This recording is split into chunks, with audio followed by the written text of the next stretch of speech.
It's a tough way to start the day, but fortunately for you at home, you get to start with us, with Pete, Lisa, and I. Or at least we think it's a fortunate thing. We hope it's a fortunate And it's warming up out there. Yeah, it's a big day today. It's National Bobblehead Day. It's fake news, actually. I made total fake news up. It's not warming up. Also, there is literally a day for everything. Of course, I just looked it up. Yesterday was National Cuddle Up Day. Tomorrow is National Clean Off Your Desk Day. Today is National Bobblehead Day and National Tempura Day. And by the way, I did see on the wires something. I think the lottery, a winning lottery ticket, may have been in New Hampshire. If you guys could check that, and if that was the case, that is certainly a deserved winner because it is nowhere is it colder than up there. Well, no, I've never played the lottery before. I have. Yeah. Why not? When it gets high enough. But I would say on the temperature side, I mean, I think President Trump should take credit for solving global warming.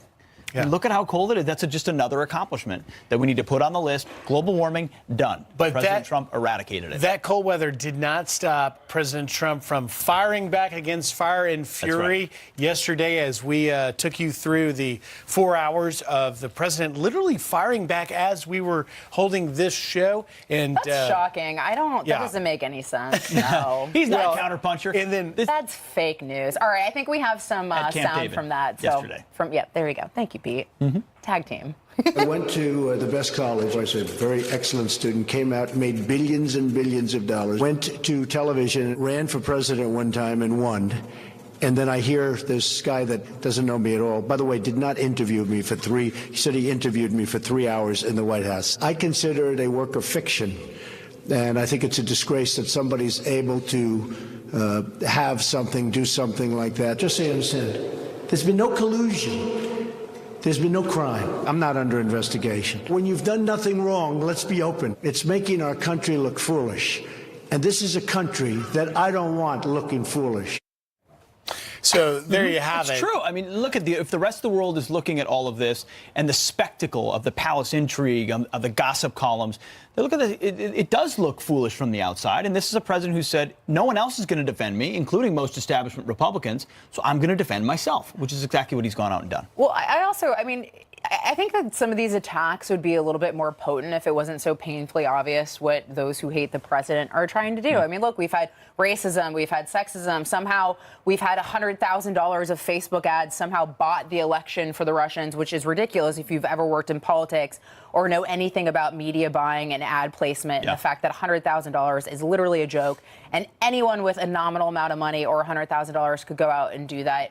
And then now he's mentally unfit to serve in office. And so, when you ping pong from one of these things to the other, and then the media carries it, the left carries it. That's an important thing. And it's just so obvious. I mean, to put in context, this president is unprecedented in so many ways. That press conference you just gave is not something. And to have zero experience in politics before and now become president of the United States against all odds, we all know the story. But what is also now proving to be unprecedented is the narrative that so many in the media are carrying, that this is an undisciplined man-child that sits in bed eating cheeseburgers. But yet, look at the accomplishments he's accomplished in 2017. So we're seeing an unprecedented treatment of an American president as it unfolds. And not everyone in the media, even though I know you love to attack you read him. Maggie Haberman, who I partnered up with once yesterday for the first time ever in my life. You read this news article. It's unbelievable. Mr. Trump's self-absorption, impulsiveness, lack of empathy, obsessive focus on Slack. I mean, this passes as news in the world today. And it's unbelievable. And I think it leads a lot of people. And this is not just President Trump. This is what they've done to Republicans for decades. Remember the Barry Goldwater rule? The American Psychiatric Association built its own rule about analyzing people that you've never met. They did the same thing to Barry Goldwater, same thing to Ronald Reagan, and now even more and worse to President Trump. They can't disagree with his policies. They have to say that he's unstable. Also, I find it offensive that if you eat cheeseburgers or you like ice cream or chocolate cake, that somehow you're unfit to serve in office, because some of us like to eat healthy. I had a cheeseburger and cheese fries last night. I had a cheeseburger yesterday. Clearly, cheeseburgers upset people in Hollywood as well. Yeah, they're all upset, right? Along with this book, the director Judd Apatow. I had to look him up. I didn't know who he was. I knew who he was, but he has quite colorful tweets. Let's throw this up. Please shut the expletive up. don't say that. For once in your life, shut the expletive up. We all need one moment of peace, you spoiled, self-involved idiot. Take a nap, change your sheets, eat a non-poisoned Big Mac, there's a cheeseburger. Take a expletive break for a moment, give us that gift. That's right. I hope his thumbs actually aren't How hurting. about Judd gives us a gift and stop with these stupid He didn't stop there, by the way. Twitter messages. You want to read All right. this? Oh, okay, I'll read it. There's All another right. tweet, too. Well, so he went on, and he said, we all should be filling the offices of our legislators, and calling nonstop today, demanding this mentally ill president be removed. Not doing so puts lives at risk. If we don't, history will ask, why didn't we act? I wonder thank you, Judd, for I wonder trying if to the save director America. of 40-Year-Old Virgin will be leading the charge. Taking on this president and the resistance. I mean, he's made a lot of funny movies that you and I have laughed at and gone to the box office for. But you put up, why is he the exemplar of what should be done to remove? He just wants to remove the president. Apparently, he hasn't read the Constitution. This is doesn't what understand Hollywood any of this. does. It's exactly. They don't understand America. They thumb their nose at the rest of America. They sit on their high horse, act like they're holier than thou, and then we find out that their own house isn't in order. They live in glass houses and help people. Yeah, and if you're going to do something, by the way, if you're following Judd Apatow's advice, the offices to Congress aren't open today, so you're going to waste your time if you dial all day long. Keep calling, Just for actually. the record. Go But the call. Golden Globes are coming up, and I'm sure you're going Tonight. to want to watch. They're going to be very interesting. Email us. Are you waiting with bated breath for the Golden Globes? Will you be watching? Friends at foxnews.com. Do you want to hear more politics from Hollywood? Well, speaking of Hollywood for ugly people, that's what they call Washington, D.C. Literally, going with it. Hollywood for ugly people. I used to work there, so let's be a little. And I still work why there. should we be nice to Washington, D.C.? Why? Why No, do we have but to I be mean, the 5 richest counties in Because America? it's the nation's They're enriching capital. themselves on It's the the backs of shining the city American on the taxpayer. hill. Oh, I wish. Thank you, But Mr. they call Smith. Capitol Let's Hill. go to Washington. They call Capitol Hill the place for ugly people, which I worked on Capitol Hill for a number of years. So it's a I little just take hurtful. absolute offense to that, but that's not what we're talking about. So President Trump yesterday at Camp David laid out what he said time and time again, that if they want a deal on DACA, we are going to get the wall. This is what he said.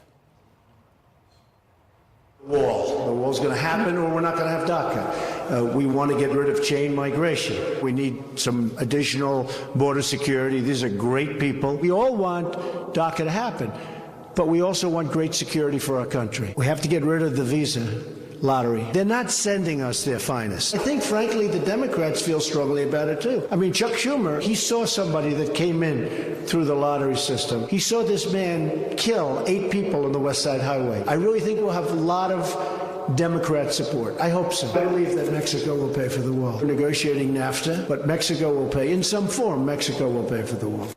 Now, this is an issue that you need to pay attention for the rest of the 3.5 hours. We're going to talk about this because many of the Democrats, and we're going to go through all of it, supported these immigration initiatives and a law that was passed already that authorized 700 miles of border fence. President Trump has now put a plan forward to basically double that amount. And these Democrats are being, perhaps in many cases, swayed by this book and this narrative that the president is somehow They're being mentally swayed by unstable the hard to left cut to a deal resist. to give these dreamers under DACA some legal status, possibly permanent status to remain in this country. It is an important issue. It is going to play out this week, and we're going to go through But it. in 2013, these many Senate Democrats voted yes on border security. Look at this long list, 54 of them at the time. But here's just a few examples. You've got Elizabeth Warren, who the president calls Pocahontas. You've got Kristen Gillibrand. You've got Bernie Sanders. You've got crying Chuck Schumer. They voted for a border wall. They also voted in 2006 during George W. Bush's tenure to fund a border wall. And let's not forget that Bill Clinton in 1996 in his State of the Union address, and we're going to play that sound, called for a border wall. So Democrats in 96, in 06, in 2013 voted for, put their money where their mouth was, and backed up a border wall. Now that the President Trump wants one, in exchange for legalizing illegals, now they got to resist. Now they can't and be I a part also of it. think, the Democratic Party is going to have to give a little bit here on what their objectives are on DACA, because the reality is they're in the minority. And if you're President Trump, this is your opportunity to use your leverage as the President of the United States, when the issue of immigration is on the table and Congress has to act because they have a March deadline. And so President Trump, if he wants to get the wall done, if he wants to get the RAISE Act done, if he wants to get some of these priorities done, that is his time to really hold Congress's feet to the fire and try to push for those policies. It's a great point. And as we continue on the show, we're going to keep drilling down into this subject. What kind of deal will happen? Well, we've got a few more headlines we're going to bring to you this morning, and we begin with extreme weather. A bitter cold freeze gripping more than 100 million people from South Carolina to Maine this morning, where temperatures could hit record lows. Tourists tightly bundling up while overlooking the frozen waters of Niagara Falls. Take a look at that. Wow, beautiful. And the bitter Arctic air in the Midwest making the walk down Chicago streets brutal, or pretty much any street you want to walk down today. There could be more snow and ice tonight from the Great Lakes to northern New England before milder temperatures swoop in to thaw us all out. Plus, one lucky person is about $560 million richer after winning the Powerball ticket, as Griff mentioned earlier, in New Hampshire. The winning numbers in Saturday's drawings are 12, 29, 30, 33, 61, and the Powerball 26. No one has yet claimed that prize. Better get to it. The big jackpot comes a day after a winning Mega Millions ticket worth $450 million was sold at this 7-Eleven in Port Richey, Florida. The winner has yet to come forward. So we've got about $1 billion on the table right now. Well, the NFL playoffs kicking off, the Atlanta Falcons shutting down the Rams in Los Angeles, the team never trailing in its 26-13 win. And in Kansas City, the Tennessee Titans erasing an 18-point deficit thanks to their QB. Marcus Mariota's touchdown, he threw it to himself. He almost passed the line of scrimmage, decided to throw it, deflect it back into his own arms. The Titans stunning the hometown Chiefs 22-21. Two more matchups today. First, the Buffalo Bills taking on the Jaguars, then the Carolina Panthers going up against the New Orleans Saints. Some great games today as well. And those are your headlines. Good job, Pete. Well, I'll tell you, it was quite a game. I was watching that. But we've got a lot more to talk about. And give us a call here or email us at friends@foxnews.com. If you won that lottery ticket, we want to talk to you. So, the media obsessing over the new book, trying to take down President Trump.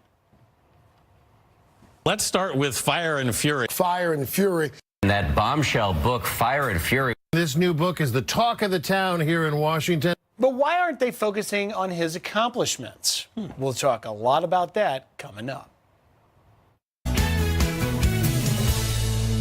If you are like those of us here at the podium, you'd like to see America be a right-of-center country. From a right-of-center point of view, 2017 was the most consequential year in the many years that I've been here in Congress.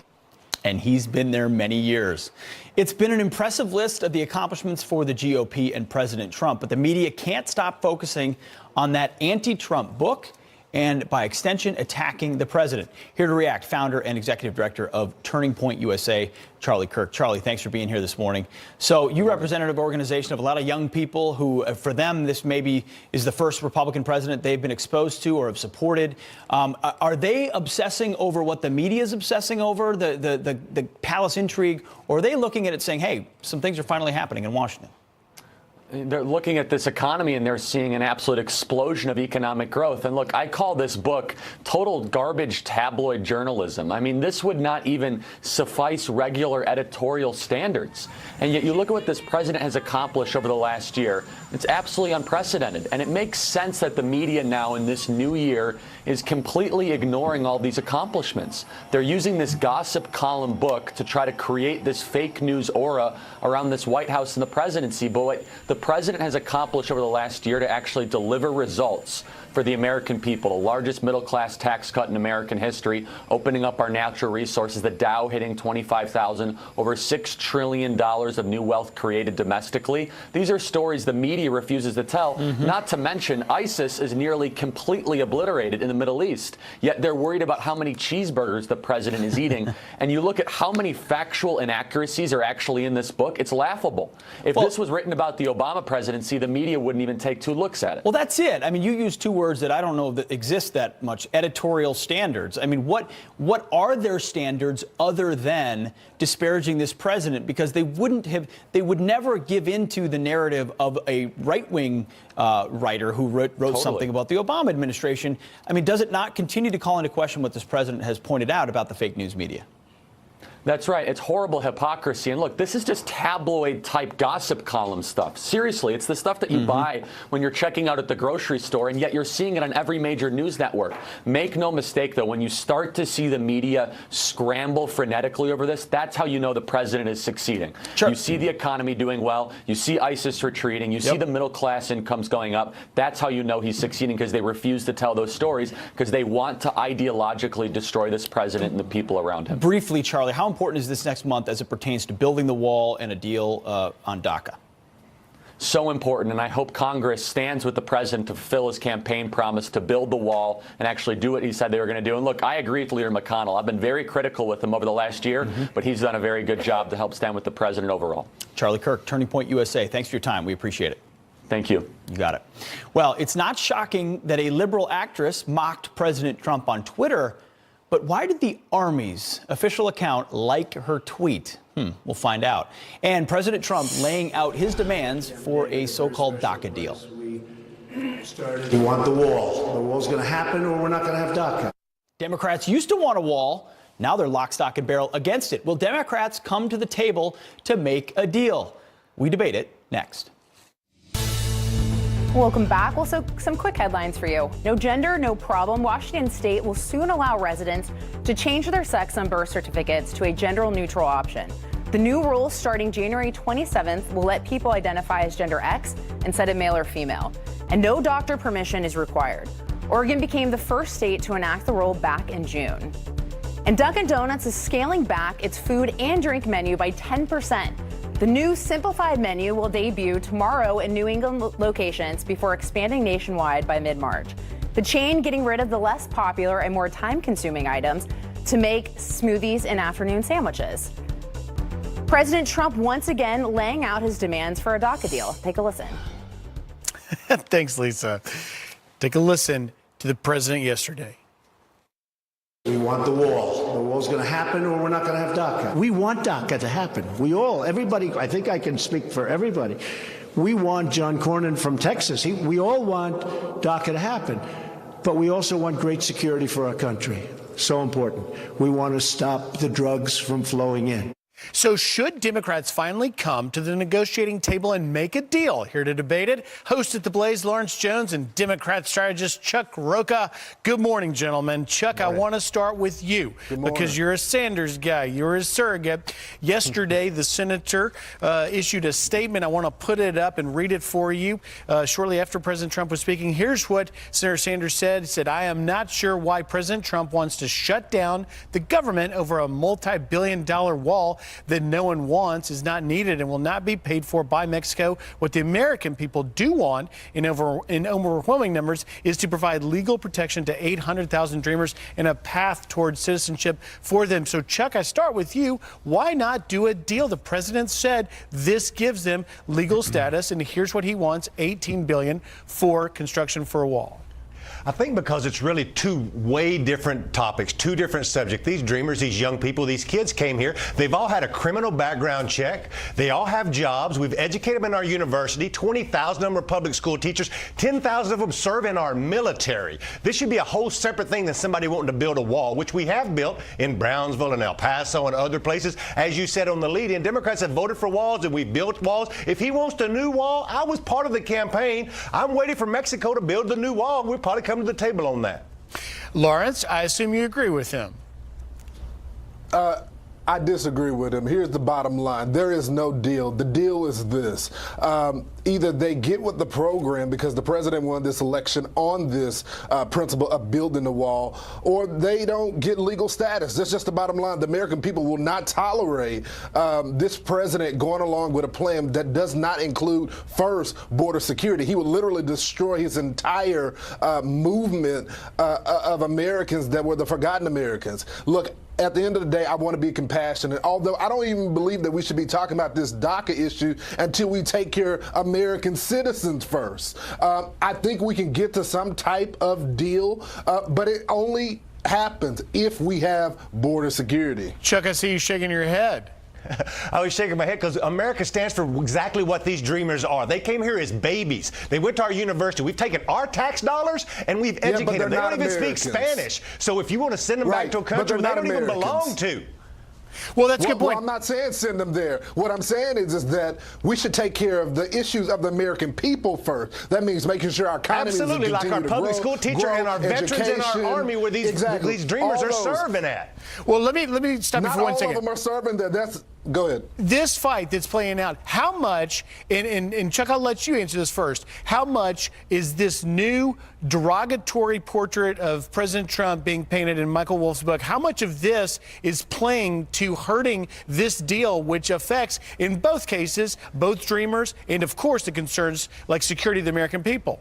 Look, I'm not a policy expert. Unlike Lawrence, I do politics for a living. So what this is all about is politics. And in this town in Washington, D.C., they're using this as a pawn. Either the Democrats are using it to get more Democrats elected. Republicans are going to use it to gin up their base. That's what's wrong with our system as a whole. Is our whole political system is to gin up both bases and really not get anything done. That's a broad brush. Lawrence, you want to weigh in on that? Yeah, I disagree because the American people sent this president there to do a job, and he campaigned on this. And so this is not just about politics. This is about keeping a word to the American people. Look, at the end of the day, I'm concerned about my community, the black community, about jobs being taken away from. Under this president, we have the lowest unemployment for black folks ever since it's been tracked. And I want to continue that trend. First, we need to take care of the American people, and then we can talk about DACA, we can talk about immigrants, we can talk about all of that. I think it's great to be compassionate, but at the end of the day, the American people want this president to take care of them first. Well, we'll see what happens. Lawrence Jones, Chuck Rocha, thank you very much for coming on. And, of course, that January 19th deadline hanging out there. Thanks, guys. Have a good one. Stay warm. Be good. All right, President Trump calling out the media for pushing the Russia collusion story. I guess the collusion now is dead because everyone found that after a year of study, there's been absolutely no collusion. Guess who thinks it's a host? Dan Bongino. He'll explain exactly why this is a hoax. And if you don't like that anti-Trump book, Fire and Fury, Amazon doesn't want to know about it. Here's why they're deleting their reviews. We've got that coming up. Continue to dismantle Common Core with the fire of 1,000 suns. Happy birthday. Absolutely. Secretary. Happy birthday. Someone else who would love to devastate Common Core, I believe, I don't want to put words in his mouth, is Dan Bongino, former NYPD officer, former Secret Service agent, and the host of the Dan Bongino Show. Am I correct, Dan? Oh, gosh. Common Core, it's common and it's disaster it's imposed across the country. So, yes. There you go. There you go. Well, good morning. Thanks for joining us. Well, yesterday at Camp David, President Trump had a few other things to say. He mentioned amongst this book and the gossip column that it is, he talked about Russian collusion. Take a listen to the president. To prevent terrorism and crime, both here and abroad. Do things proper.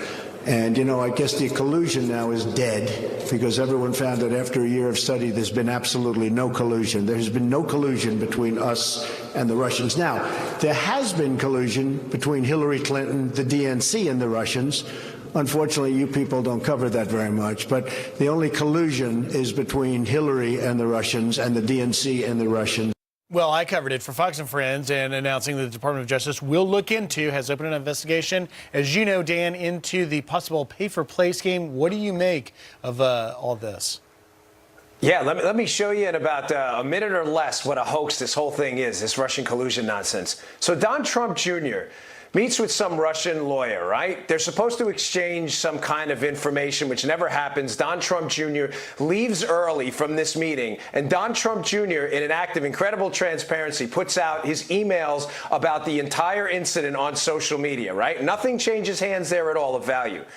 Mrs. Clinton and Bill Clinton take $500,000, that's actual money, right, from Russian banks and people involved in the sale of our nuclear fuel to a Russian company. And there's all of a sudden the Clintons are whining about an investigation while celebrating this Russian collusion thing? You've got to be kidding me. And guys, one more point on this, too, about this Russian collusion thing that I haven't heard anybody in the media yet, I may be wrong, but mention.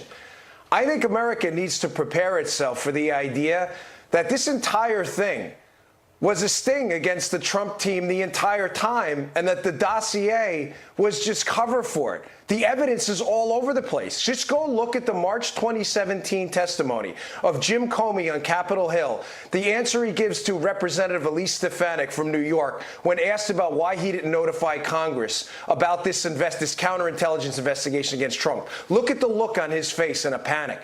I think it's the network is closing in on these guys, and they're really worried right now. And Dan, how big of a role do you think the dossier played? Because we know that it was shared among the intelligence community. We know that it was shown to President Trump, and subsequently CNN had leaked that meeting.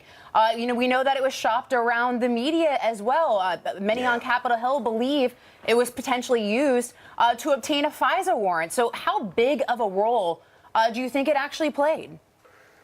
Lisa, the timeline tells the whole story here. Listen, I've been the loudest voice here and everywhere else saying I thought the dossier was the biggest story. The fact that fake Russian intel was used to spy on a presidential candidate and president-elect, I was wrong. I think it's the second biggest story.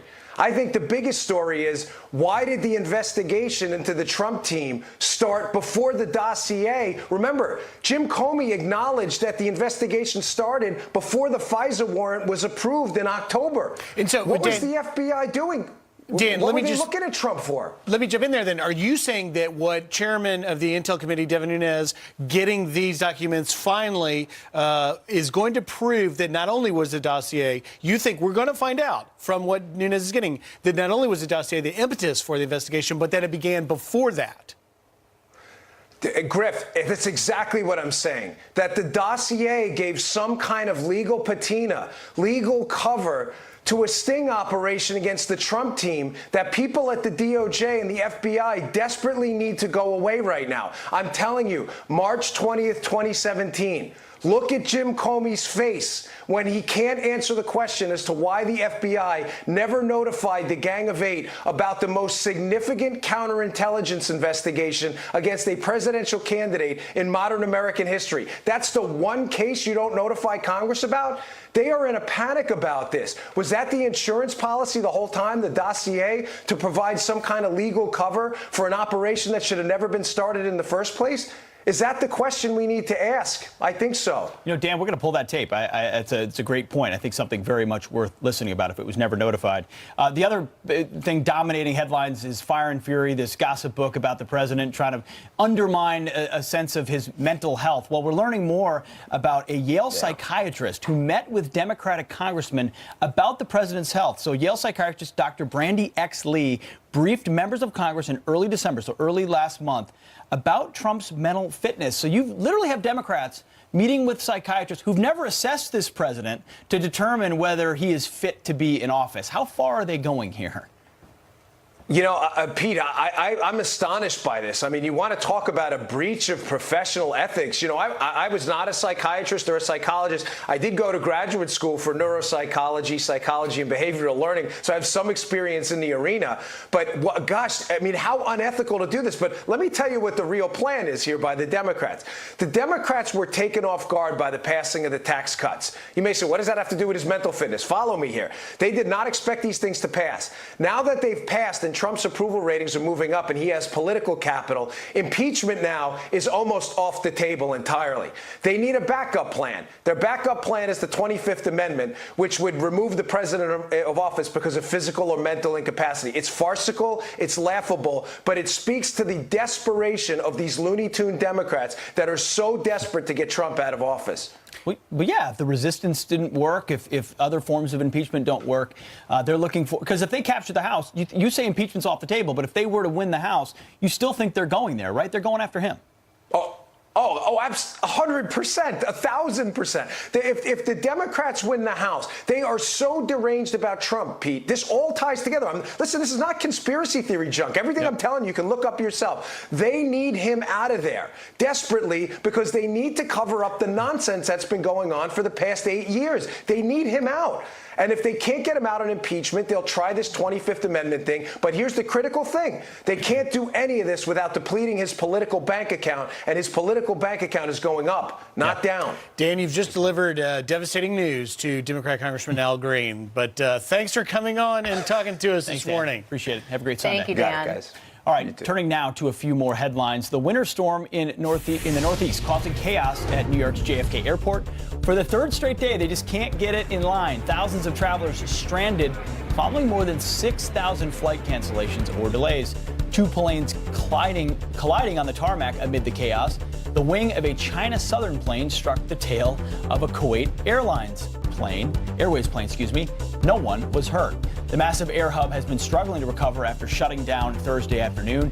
The airport is blaming the issues on a surge in rescheduled flights combined with severe storm damage to equipment. Come on, JFK, get it together. All right, Amazon appears to be deleting reviews of Michael Wolff's tell-all book about the Trump White House. Get this. The company reportedly keeping a careful eye on comments for the book Fire and Fury. They didn't keep a careful eye on comments about my book. You could write whatever you want.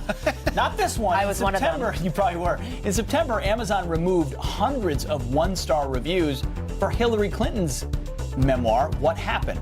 A spokesman for Amazon tells Quartz the site is deleting reviews that violate its guidelines, or they're just protecting liberals. We'll let you decide.